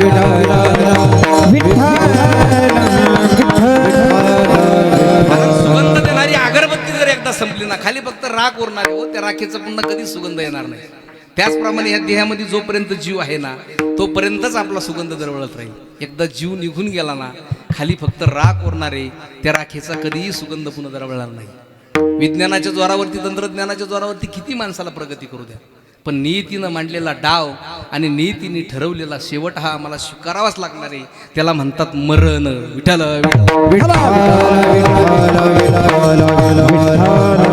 या विश्वामध्ये येताना आपल्याबरोबर ध्येय असतो. हे विश्व सोडताना आपल्याबरोबर नाव असतं, ध्येय नसतं. देहाचं रूपांतर नावात करण्याच्या प्रवासाला खरं आयुष्य म्हटलेलं आहे. आयुष्य कसं जगलं पाहिजे. आम्ही किती म्हणलो ना माझ्याकडे एवढी प्रॉपर्टी तेवढी प्रॉपर्टी, जगाचा मालक हसत असतो. भगवान परमात्मा म्हणत असतो अरे बेड्या हा सगळा 7-12 माझ्या मालकीचा आहे, तुला फक्त 70 ते 80 वर्षाच्या करारावरती इथं पाठवलंय. बेट्या ज्या दिवशी करार संपेल ना त्या दिवशी तुला शर्टाचं बटन लावायला सुद्धा वेळ दिला जाणार नाही. जगाचा मालक आहे. म्हणून जीवनामध्ये चांगलं जीवन जगा. हे बघा माणसाच्या आयुष्यामध्ये माणसावरती संकट येत असतात, संकट त्याचा विचार कधीच करायचा नसतो. कारण स्वामी विवेकानंदांचं वाक्य मला आठवतंय. स्वामी विवेकानंद म्हणतात ज्याच्या जीवनामध्ये दररोज काहीतरी संकट आहे, दररोज कुणीतरी निंदक आहे, दररोज कुणीतरी विरोधक आहे, त्यांना समजायचं का आपण योग्य रस्त्याने प्रवास करतोय. ज्याच्या जीवनामध्ये संकट नाही, विरोधक नाही, निंदक नाही, त्यांना समजायचं का आपण चुकीच्या रस्त्याने प्रवास करतोय. म्हणून चांगलं जीवन जगा. लोक काय याचा विचार कधीच करू नका. जी व्यक्ती तुमच्या प्रगतीवर जळत असेल ना तिचा कधीच तिरस्कार करू नका. कारण ती व्यक्ती तुम्हाला उत्कृष्ट व्यक्ती समजून जळत असते. कुणी कसाही असो त्याच्याशी इतकं चांगलं वागा की वाईटातल्या वाईट माणसाला सुद्धा तुमची कॉपी करण्याची इच्छा झाली पाहिजे. दुसऱ्याचं सुख पाहण्याची क्षमता ज्याच्यामध्ये असते ना त्याची प्रगती साक्षात भगवंत सुद्धा थांबू शकत नाही. तुम्ही आम्ही तर माणसं आहोत ना. विठाल विठाल विठाल विठाल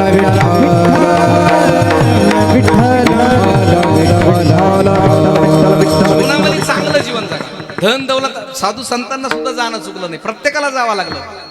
म्हणून जगद्गुरु तुकोबाराय म्हणतात देह तव आहे प्रारब्ध अधीन याचा मी काशी न वाहू. हा देह जाणार आहे. तुकोबाराय म्हणतात हा देह एक ना एक दिवस जाणार आहे. पण तुकोबाराय म्हणतात हा देह जाण्याच्या अगोदरचा काळ देवा तुझ्या भजनामध्ये गेला पाहिजे. अभंगाचं दुसरं सर्वाचा काळ तुझी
चिंतने काया वाचा मने इच्छितशी. तुकोबाराय म्हणतात देवा तुझ्या चिंतनामध्ये माझं आयुष्य गेलं पाहिजे. पण आपल्या जीवनामध्ये अखंड चिंतन अखंड भजन केलं पाहिजे.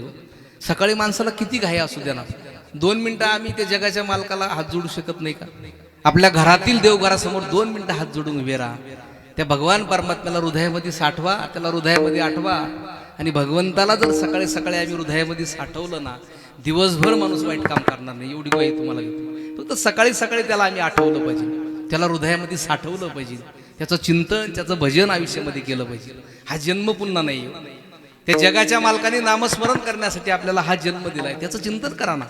ज्या घरामध्ये अखंड नामस्मरण होतंय, अखंड चिंतन होतं ना, त्या घरामध्ये कुठलीच बाधा नसते. पण अखंड नामस्मरण अखंड चिंतन आम्ही केलं पाहिजे. नामस्मरणाची ताकद एवढी मोठी आहे का आपल्याला कुठल्याही प्रकारचा अहंकार होते, त्या अहंकार जाळण्याची ताकद त्या नामस्मरणामध्ये. एवढी नामस्मरणाची ताकद. कारण नामस्मरण अशी वस्तू आहे, अशी गोष्ट आहे, आपण जर अखंड चिंतन केलं ना, संसारामधली इच्छा सुद्धा माणसाची संपत राहते महाराज. संसारामधली इच्छा संपून जाते. पण हल्ली आपली अशी गोष्ट आहे ना, संसारामधली वस्तू जर आपल्याला मिळाली ना, माणसाची इच्छा वाढते. आणि परमार्थामधली जर वस्तू मिळाली ना, इच्छा संपते. नामस्मरण अखंड केलं पाहिजे. कारण संसारामधली वस्तू मिळाली का इच्छा वाढते. कारण एक श्रीमंत व्यक्ती होता, डोंगरामध्ये माती खांदण्याकरता गेला. माती खांदत असताना त्याला 10 किलो सोन्याचा पुतळा सापडला. 10 किलो सोन्याचा पुतळा सापडला. सगळं गाव तो सोन्याचा पुतळा बघण्याकरता आलंय. त्याचे मित्रही काही आले. पण हा बहादर डोक्याला हात लावून बसला होता. महाराज काही म्हटले, का रे बाबा 10 किलो सोन्याचा पुतळा सापडला, तरी तू डोक्याला हात लावून बसला? तो म्हटला, तुम्ही सोन्याचा पुतळा बघितला का? हे म्हटले, बघितला ना. अरे त्याच्यावरती काय लिहिलंय तुम्ही वाचलं का? हे म्हटले, काय वाचलं, काय त्याच्यावरती? हा म्हणे, अरे त्या पुतळ्यावरती लिहिलेलं आहे, हा 10व्या क्रमांकाचा पुतळा आहे. मग हे म्हणे, काय झालं? अरे बाकीचे 9 कुठे गेले म्हणून चिंता वाटते. संसारामधली गोष्ट आहे. हा 10 किलो मिळालं याची प्रसन्नता नाही, समाधान नाही. पण हा 10व्या क्रमांकाचा, मग बाकीचे 9 कुठे गेले असतील? संसारातली गतच ही. बंगला झाला का असं वाटतंय मोठी एखादी गाडी यायला पाहिजे 2 कोटीची, नाही का? अपेक्षा वाटत असते. पण परमार्थात असं नाही.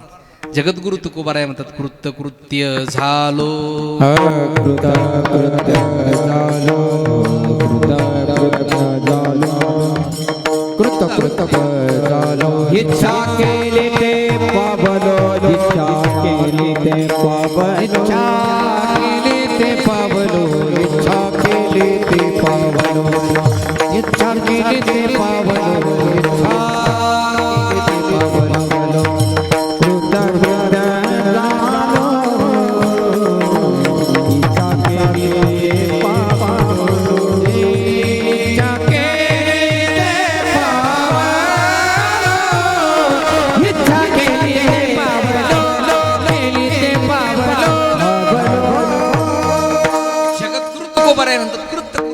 इच्छा केली ते जे प्राप्त करायचं होतं ते प्राप्त करून घेतलं. म्हणजे जगाच्या मालकाला प्राप्त केलं. आता दुसरं काही प्राप्त करण्याची इच्छा शिल्लक राहिली नाही, अपेक्षा शिल्लक राहिली नाही. तसं परमार्थामधली वस्तू मिळाली तर माणसाची इच्छा संपून जात असते. सूरदास अंध सूरदास आहे. भगवान श्रीकृष्ण प्रसन्न झाले. म्हणले, सूरदास मी तुम्हाला प्रसन्न झालो, काहीतरी मागा. काय मागायचं ते? सूरदास म्हणले, नका देवा, मला काही गरज नाही, लागत नाही, नका देऊ. पण तरी भगवान परमात्मा म्हणले, नाही सूरदास, तुम्हाला मी डोळे देतो म्हणले, आणि तुम्हाला डोळे दिले म्हणजे माझं सगुण स्वरूप तुम्ही चांगलं बघाल. सूरदास म्हणले, नका देवा, कारण माझ्या अंतकरणातील डोळ्याने तुमचं सगुण स्वरूप मी चांगलं बघतोय, मला काही गरज नाही, नका देऊ. तरी भगवंताने आग्रह केला, नाही घ्या म्हटले, डोळे घ्या. दिले भगवंताने डोळे. आणि सूरदासांना म्हणले, सूरदास दिले डोळे, उघडा डोळे म्हणले, डोळे उघडा. आणि सूरदासांनी डोळे उघडले आणि भगवंताचं सगुण स्वरूप बघितलं. आणि सूरदास भगवंताला म्हणायला लागले, देवा आता एक मागू का? भगवंत म्हटले, का रे, जोपर्यंत आंधळा होता तोपर्यंत काहीच मागत नव्हता, नको नको म्हणायचं.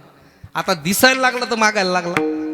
आणि मग भगवंत म्हटले, बरं मागा, काय मागायचं ते. मग सूरदासांचं वाक्य आहे. सूरदास म्हटले, देवा तुम्ही मला दृष्टी दिली, मला डोळे दिले देवा, या डोळ्यांनी तुमचं सगुण स्वरूप देवा मी बघितलंय. आता याच डोळ्यांनी मला दुसरं काही बघण्याची इच्छा नाहीये, तुमचे डोळे वापस घेऊन टाका. परमार्थामधली वस्तू मिळाली काही इच्छा संपून जात असते. विठाला विठाला विठाला नामस्मरणाची ताकद एवढी मोठी आहे. नामस्मरण अखंड माणसाने केलं पाहिजे. वाल्ल्या कोळे काय होतं, किती पाप केलं होतं, तरी नामस्मरणाची ताकद एवढी तयार झाली. राम जन्माला यायच्या अगोदर रामायण लिहून केले, रामा जन्म रामा केले रामायण रामा केले रामायण रामाधे केले रामायण रामाधे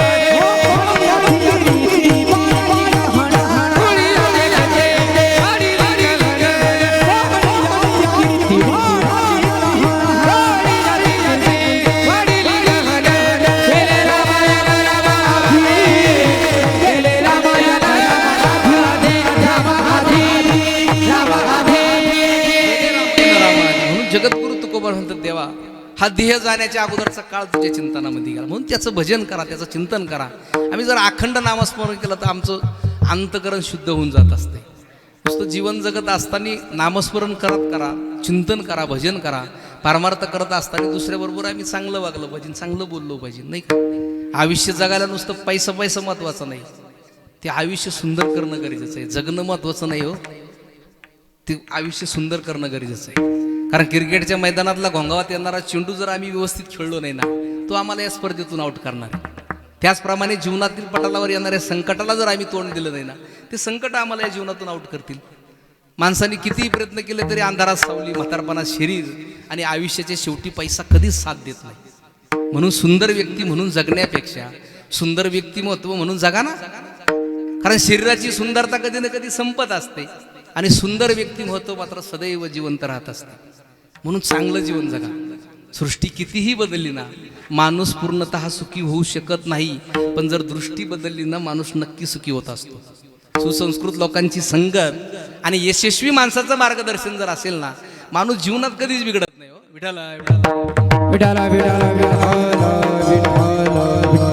विठाला माणसाची दररोज स्तुती झालीच नाही पाहिजे. दररोज जर माणसाची स्तुती होत असेल ना तो गर्विष्ठाच्या दिशेनं जातो आणि त्याचा प्रगतीचा मार्ग खुंटून जात असते. प्रतिष्ठा म्हणजे एक भाकड ओझ आहे. योग्यता नसताना मिळतं आणि चूक नसताना निघून जातं. म्हणून असताना मिरू नये नसताना खचू नये. चांगलं जीवन जगा. कारण माणसाच्या जीवनामध्ये वाईट कर्म माणसाकडून होऊन जात असतात आणि चांगले कर्म माणसाला करावं लागत असतात. नुसतं पैशासाठी जगू नका हो.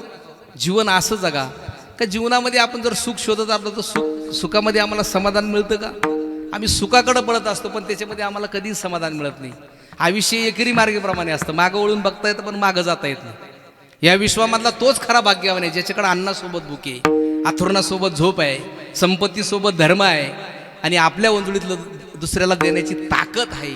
तोच खरा भाग्यवान आहे.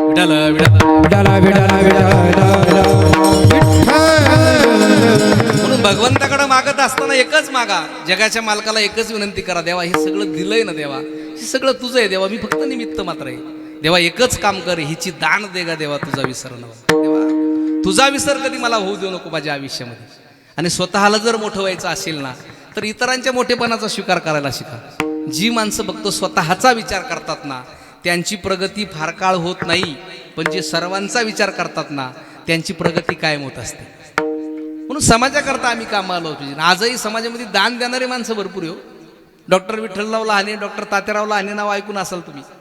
डॉक्टर तात्याराव लहानेंनी हजारो लाखो ऑपरेशन गरिबांचे फ्री केले. आजही समाजामध्ये दान देणारे माणसं भरपूर आहे. म्हणून दुसऱ्याकरता आम्ही कामावलो पाहिजे. आम्ही मोठमोठे वाढदिवस साजरे करतो डीजे लावतो.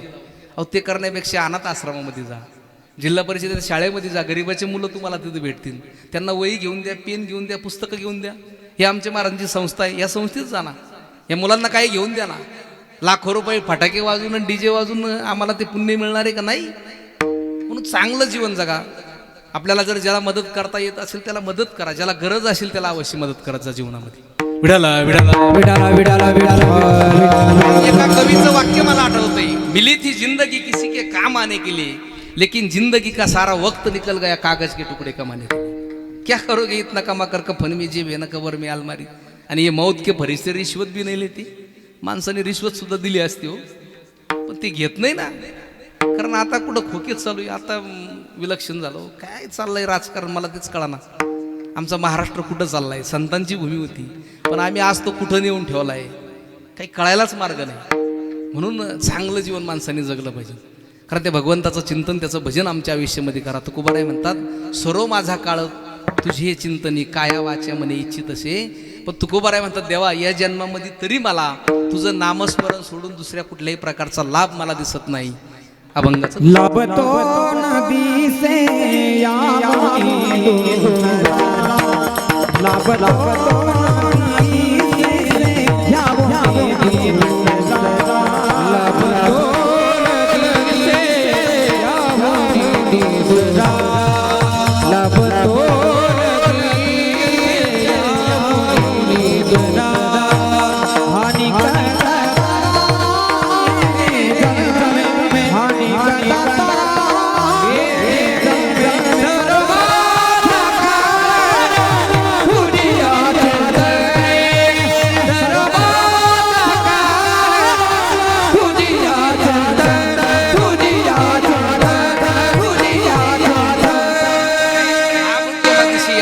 आणि कदा आता राहिली जन्म तुकोबाराय म्हणतात देवा या जन्मामध्ये नामस्मरण सोडून दुसऱ्या कुठल्याही प्रकारचा लाभ मला दिसत नाही. कारण तुकोबारायच्या जीवनाचा विचार करा.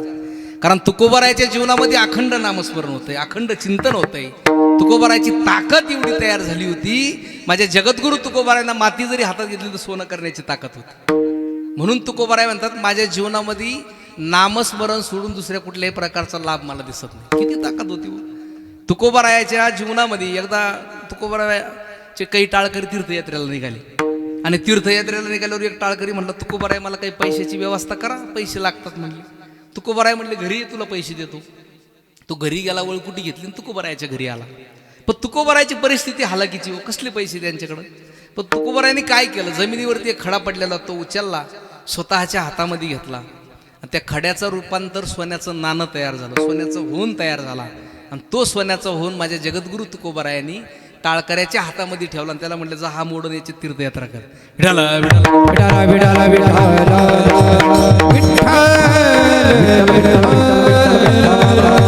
मला हे म्हणायचंय, माझ्या तुकोबारायांनी खडा हातात घेतला, सोन्याचा करून दाखवला. माझ्या तुकोबाराय म्हणजे सोन्याचा झरा होता. तुकोबाराय म्हणजे परीस होते. ज्या वस्तूला हात लावल ती वस्तू सोनं करण्याची ताकद तुकोबारायामध्ये होती. मग तुकोबारायाच्या समोर कुठं हरवले अदानी अंबानी, तो रावण नाही का, ज्याची 7 कोटी घरं सोन्याची होती, तो रावण कुठं हरवला.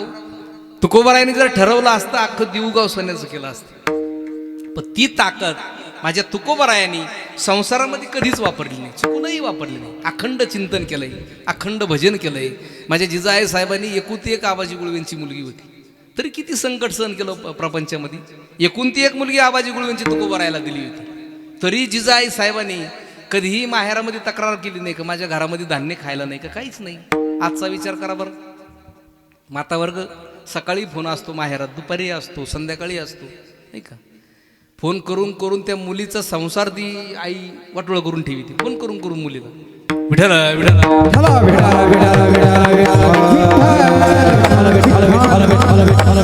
मुलगी संकटात असेल जरूर फोन करा, पण ती आनंदामध्ये असेल का तिला डिस्टर्ब करते तिच्या संसारामध्ये. करू द्या ना तिचा प्रपंच. तिला तिचा पती कळला पाहिजे, तिचा मुलगा कळला पाहिजे नाही का, तिचा परिवार तिला समजला पाहिजे. आपण फोन करून डिस्टर्ब करू नका. जुन्या लोकांचा आदर्श घ्या, जिजाई साहेबाचा आदर्श घ्या. कधीही माहेरामध्ये सांगितलं नाही. आबाजी गुळवे म्हणजे इतके श्रीमंत होते त्या काळामध्ये, 3,500 एकर ऊस असायचा. भाऊ जर न्यायला आला ना तर जिजाई साहेब सर्व आवरून 20वरती हजर असायच्या. कारण त्यांना माहीत होतं माझ्या भावाने माझं घर बघितलं तर त्याला वाईट वाटेल. म्हणून जीवनामध्ये जिजाई साहेबांचा खऱ्या अर्थाने आदर्श घ्या, चांगलं जीवन जगा. म्हणून भगवंताची भक्ती करा, त्याचं चिंतन करा, तेच आमच्या जीवनामध्ये येणार आहे, दुसरं काही येणार नाही. घरातील आपल्या वडीलधाऱ्या माणसांचा आदर करायला शिका. ज्यांनी वडिलाच्या जिजलेल्या टाचा, आईचा फाटक्या साडीतला संसार ज्यांनी बघितला ना, मला तरी वाटतं त्याला कुठल्याही मोटिवेशनची गरज पडणार नाही त्याच्या जीवनामध्ये. लागलेली भूक, नसलेला पैसा, मिळालेली वागणूक जे शिकून जाते ना, ते ह्या जगातली कुठली डिग्री शिकू शकत नाही. भरपूर मोठे वावगं जग जिंका, पण ज्यांनी आम्हाला आधार दिलाय, ज्यांनी आम्हाला जन्म दिलाय, त्या आईबापांना जीवनात कधी विसरू नका. वडिलांकडून संघर्ष शिका आणि आईकडून संस्कार शिकावं. बाकी सगळं जग शिकवायला तयार आहे. माणसाचे कपडे स्वच्छ असो नसो, मन मात्र स्वच्छ असलं पाहिजे. कारण स्वच्छ कपड्याची स्तुती लोक करत असतात आणि स्वच्छ मनाची स्तुती तो परमेश्वर करत असतो, एवढं लक्षात ठेवा. चांगले कर्म करणारा माणूस जगद्गुरु तुकोबारायाच्या गाथ्याप्रमाणे असतो. कोणी कितीही बुडावण्याचा प्रयत्न केला, बुडत नाही, उलट तरुण जात असतोय. म्हणून चांगले कर्म करा ना. आम्ही आयुष्य म्हणत असतो, आयुष्य काय हो? एखाद्या गरीबाला विचार आयुष्याची किंमत काय असते. ज्यांनी दिवसभर कष्ट केल्याशिवाय, ज्याची संध्याकाळी चूल पेटत नाही ना, त्या गरीबाला विचार आयुष्याची किंमत काय असते. स्वतःचे स्वप्न पूर्ण करण्यासाठी जो स्वतःचा श्वास फुग्यात भरून जो विकतो फुगेवाला, त्याला विचार आयुष्याची किंमत काय असते. उन्हाळ्याच्या दिवसामध्ये आईस्क्रीमचा डबा सायकलच्या कॅरेजला अटकून हिंडणारा तो आईस्क्रीमवाला, अहो जीवनाची कसरत खऱ्या अर्थाने त्या व्यक्तीला विचारा. शून्यातून विश्व निर्माण करण्याची प्रेरणा ज्याच्यामध्ये असते ना, तोच खरा कर्तृत्ववान होय. स्वतःला घडवण्याकरता आपला वेळ खर्च करा, म्हणजे इतरांना दोष द्यायला आमच्या आयुष्यामध्ये आम्हाला वेळ मिळणार नाही. बिझी राहत होतात, आणि बिझी असलेला माणूस दुसऱ्याची कधीच निंदा करत नाही. माणसाचे विचार मजबूत असले पाहिजे. विचाराचा स्टँड जर मजबूत असेल ना, माणूस कधीच बिघडत नाहीये. रामायणामध्ये 2 पार्ट अशी आहेत, एक बिभीषण आणि दुसरी काही. रावणाच्या राज्यात राहून सुद्धा बिभीषण कधीच बिघडला नाही, आणि रामाच्या राज्यात राहून सुद्धा काही कधीच सुधारली नाही. सुधारणे आणि बिघडणे विचारावरती अवलंबून असतं. विचाराची दिशा बदला, दशा ऑटोमॅटिक बदलणार आहे. माझे जगद्गुरु तुकोबाराय म्हणतात, देवा नामस्मरण सोडून दुसरा कुठल्या प्रकारचा लाभ माझ्या जीवनामध्ये मला दिसत नाही. पण जगद्गुरु तुकोबाराय जगाच्या मालकाला म्हणतात, देवा पण ह्या जन्मामध्ये तुझ्या नामस्मरणाचं महत्त्व कळालं, पण अनेक जन्म मी फिरत आलोय, त्या जन्मामध्ये तुझ्या नामस्मरणाचं महत्त्व कळालं नाही. अभंगाचं शेवट. तुका म्हणे आलो शोषित संकटे, तुका म्हणे आलो शोषित संकटे, तुका म्हणे आलो शोषित संकटे, तुका म्हणे आलो शोषित संकटे. माझे ओखटे आगे देव, हे माझे ओखटे आगे देव, सर्व माझा काळ तुझ्या चरणी, सर्व माझा काळ तुझ्या चरणी. काया वाचा म्हणे इच्छित से, इच्छित से, काया वाचा म्हणे, काया वाचा म्हणे, काया वाचा म्हणे, काया वाचा म्हणे, काया वाचा म्हणे.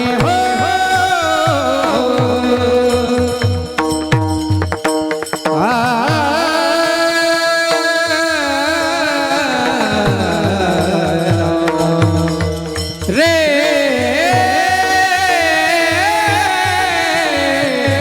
काया वाचा म्हणे,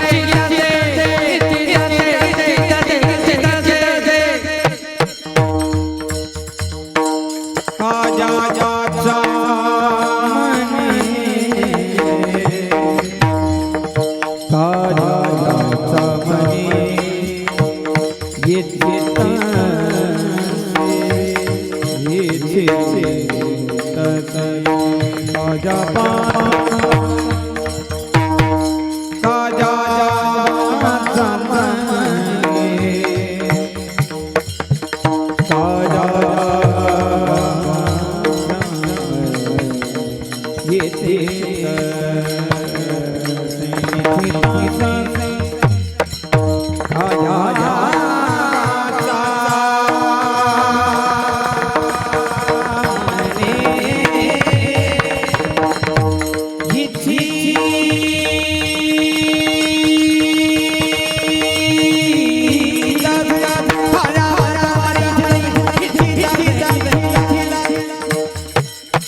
काया वाचा म्हणे इच्छित से, सर्व माझा काळ तुझ्या चिंतनी, सर्व माझा काळ तुझ्या चिंतनी, तुझ्या चिंतनी, तुझ्या चिंतनी. जय गोपाळ रुमाई,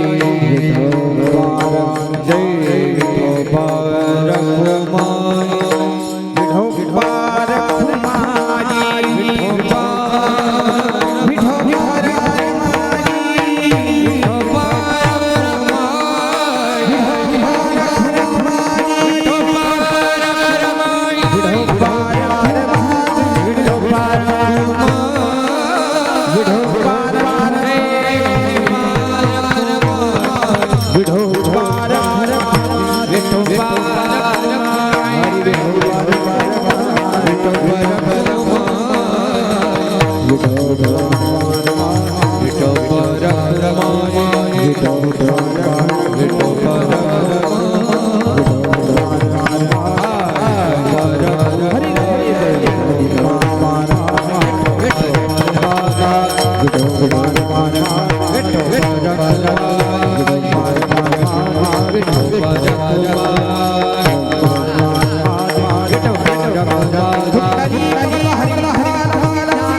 तुका म्हणे आलो शोषित संकटे मी माझे ओखटे आहे देवा. जगद्गुरु तुकोबाराय म्हणतात आतापर्यंत कित्येक जन्मामधलं दुःख मी सहन करत आलोय, पण खऱ्या अर्थाने ह्या जन्मामध्ये देवा तुझ्या नामस्मरणाचं मला महत्त्व कळालं. आज ज्या निमित्ताने आपण या ठिकाणी उपस्थित झालो होतो ते निमित्त म्हणजे कैलासवासी सुरेश भास्करराव पाटील खुळे. दादा 1 मिनिट बसा, नंतर घालू, बसा 2 मिनिट नंतर घालू 2 मिनिट. आणि आपण सर्वच आपतेष्ट सोगेसेर या ठिकाणी उपस्थित झालो आहोत, कारण आई घराचं मांगल्य असते तर बाप घराचं अस्तित्व असतो. हजारो माणसं मिळतील आयुष्यामध्ये, पण हजारो चुकांना क्षमा करणारा बाप पुन्हा कधी मिळणार नाही. ढगाच्या आड गेलेला सूर्य दिसेल, पण माती आड गेलेला बाप ते मुलांना कधी दिसणार आहे का हो? तुम्ही कितीही शिकलात ना, कितीही पैसा कमावला, पण आईबापाच्या आशीर्वादाशिवाय सगळं काही करतं. ह्या परिवाराचे आमचे सुरेशदादा निघून गेले, कारण आयुष्य संपलं का आम्हाला निघावं लागतं. आपल्या हातामध्ये काही नाही. आज छोटे छोटे 2 लेकरं असेल, आमच्या शाहीजदादा असेल, कल्याणी असेल, या परिवारांना बाप सोडून गेलाय. किती दुःख असेल, आणि हे दुःख सावरण्याची ताकद फक्त नामस्मरणामध्ये असते. म्हणून त्याचं चिंतन, त्याचं भजन केलं पाहिजे. त्या बापाचं खऱ्या अर्थाने किती प्रेम असतं मुलावरती. आजही विचार करा ना, कारण आई असेल, बाप असेल, लेकरांवरती किती प्रेम करत असतो. लेकुराची हित वाहे माऊलीची चित्त, ऐशी कळवळण्याची जाती करी लाभावी नाही. आयुष्यभर त्या मुलावरती प्रेम करणारा बाप असतो. आज सुरेशदादा या परिवाराला सोडून गेले. त्यांच्या बहिणी असेल, आज ते विचार करत असतील वर्षापासून आमचा भाऊ आम्हाला भेटणार नाही पुन्हा. म्हणून जीवनामधले एकदा माणसं निघून गेले की ते पुन्हा कधीही भेटत नसतात. ते आपल्या हातामध्ये काहीच नसतं. म्हणून त्या मुलावरती किती प्रेम लेकराचा, त्या बापाचं असतं, आईचं असतंय. कारण आजही मातावर्ग इथं बसलेला आहे. विचार करावं तुम्ही, आजही माहेरमध्ये जा, आई किती म्हातारी व्हायला असू द्या, बाप किती म्हातारा व्हायला असू द्या, तुमच्यापर्यंत खरडत खरडत येईल, चेहऱ्यावरून हात फिरवल, पुरीला म्हणून पुरी 4 दिवस राहा, नको जाऊ, बळजबरी ठेवल, पण जाताना तुमची पिशवी तो कधीही रिकामी पाठवणार नाही. 4 शेंगा देईन, 4 शेवया देईन, नाही देणार का? तो बाप असतो, ती आई असते. माहेर किती दिवस, माहेरामध्ये जोपर्यंत आई जिवंत आहे, बाप जिवंत आहे, तोपर्यंत नंतर नाही. तसं या परिवारातील सुरेश दादा आज निघून गेले. त्या बहिणी आल्यावरती म्हणत असतील आमचा दादा आम्हाला दिसत नाहीये. म्हणून जीवनामधले आपले माणसं एकदा निघून गेले तर ते पुन्हा कधीही भेटणार नाही. सुंदर असा सोहळा सुरेशदादांचा या परिवाराने साजरा केला आहे. त्याप्रमाणे सुरेशदादांचे बंधू असणारे आर्मीमध्ये आहेत. सुंदर असा परिवार, हा परिवारच खऱ्या अर्थाने सुसंस्कृत परिवार आहेत. आमचे सर्व संजीवभाऊ असतील, आमचे रमेशभाऊ असतील, संपूर्ण परिवार इतकं सुसंस्कृत परिवार आहे. चांगला परिवार असताना सुद्धा हे असं संकट येणं एवढं सोपं नाही आहे. परिवारावरती दुःखाचा डोंगर कोसळा, येथून सावरण्याची शक्ती भगवान परमात्म्याने देव, एवढीच भगवंताच्या चरणी प्रार्थना करतो. आणि या ठिकाणी आलेले सर्वच आता आपतिष्ट सगळे सोयरे सर्वांना खऱ्या अर्थाने धन्यवाद देतो. आणि आज गायनासाठी आपल्या परिसराचा वैभव, संगमनेर तालुक्याचा वैभव असणारे, कारण माझे ज्येष्ठ गुरुबंधू सांदीपुनी गुरुकुलाचे सर्व रामजी महाराज पवळ त्यांचे सर्व विद्यार्थी आहेत. त्याचप्रमाणे महाराष्ट्रातील नामवंत गायनाचार्य आमचे शुभमजी महाराज बनकर असतील, त्याचप्रमाणे नवनाथजी महाराज गीते असतील, सुंदर ज्यांची संस्कृती. मी दादा तुम्हालाही धन्यवाद देतो. समोर बसणाऱ्या मातावर्ग, पुरुषवर्ग सर्वांच्या चरणी नतमस्तक होतो आणि माझ्या वाणीला मी पूर्ण विराम देतो. खऱ्या अर्थाने ज्यांच्यामुळं तुमचं सर्वांचं दर्शन झाले, आमचे रमेश भाऊ, त्यांनाही धन्यवाद देतो. आणि झालेले शिवाय सद्गुरू गंगागिरीजी महाराज, सद्गुरू नारायणगिरीजी महाराज, माझे गुरुबरे स्वामी रामानंदगिरीजी महाराज, महंत गुरुबरे रामगिरीजी महाराज यांच्या चरणी सेवा समर्पित करतो आणि सेवेला पूर्ण विराम देतो. ज्ञानेश्वर माऊली ज्ञानराज, माऊली तुकाराम, ज्ञानेश्वर माऊली ज्ञानराज, माऊली ज्ञानेश्वरी, माऊली तुकाराम, विठ्ठल जय जय जय.